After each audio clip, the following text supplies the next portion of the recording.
This is Coin of the Week. This week we are looking at Australia's 3 scarcest pennies. The rarest is the 1930, which is an example I've only ever seen in images, and that is true for most people. The next one is the 1925, which I have in front of me right now. Now this particular example has a few problems, but there's also a variety, and it's a variety worth pursuing. That is the broken N. You can see the second N in penny has a break in it, and that should add some value to your coin. Now, back when I first found out about the 1925, which would have been somewhere in the 10 or 15 years ago, this was about a $200 coin. And that was sort of the entry price for the 1925, and so it is something worth pursuing for most collectors, and it is achievable. However, as a coin you can find, it is, in my opinion, highly unlikely that you will find this coin noodling. I won't say that it doesn't happen, but I would say that it's relatively uncommon. If you are looking to buy this coin, it is probably the best time in recent memory to buy it, because at the moment there are examples that you can get somewhere around $100 or maybe even less. Australia's next scarcest penny is the 1946.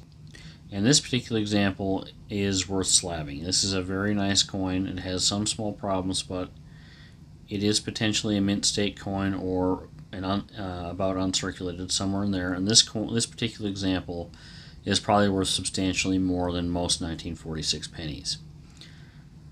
In general, this coin can be had somewhere from $40 to $70. Anywhere in that range, as long as it's not too, as long as it hasn't been cleaned, as long as it isn't too knocked around, is a reasonable price, and it's certainly achievable for most buyers. This coin, I think you can still find in the wild, but it has never happened for me, and I think it's relatively unlikely to happen for you. I will say that I have picked up 25s and 46s in collections, but most of the examples I've had to purchase directly.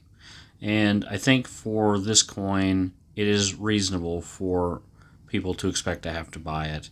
And if you do find one over the course of your time collecting, then I would count that as a bonus, as sort of a lucky find. It has happened for me that way in collections, but usually the collections are pretty substantial and it's already a known quantity with the person that has that item. With that in mind, let's take a look at eBay and Numista. If you search for Australia's rarest penny, what will actually come up is the 1945 struck in Melbourne, because that was a coin that was made as a test of the dies. There were only 4 made at the Melbourne Mint that year, and there are articles on them, including this one here from the Mint website. There's a little YouTube video, which is probably worth going to watch, but these are not items that were ever released or that could be found on the marketplace. They're all accounted for. If we move on to the 1930, there's no secret that it is one of Australia's most iconic, if not the most iconic coin, and the proof is probably the king of all those coins, as they've rightly said here on this CoinWorks article.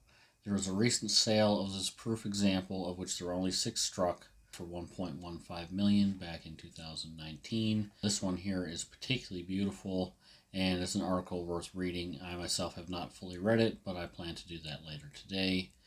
If we move on to Numista for the coin, if you're trying to complete a set, Dansko album or something like that, the likelihood of you finding a penny to complete it is quite small. As you can see, there were apparently 3,000 struck in 1930, and there's your 6 proof examples there. I thought there were only 1,200 struck, but that maybe has updated over time. And you can see that according to here, the value of that coin in a VF condition is 11,000.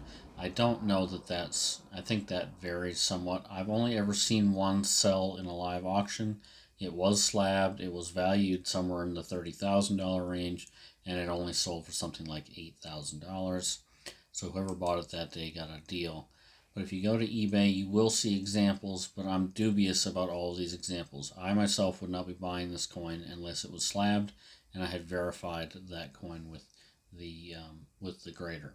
If we move to solds, you will find sold examples of the 1930, and again, these are all to me quite dubious. That does not look right. That does not look right. I'm not even clicking into it, but I think this is something to avoid at all costs, in my opinion.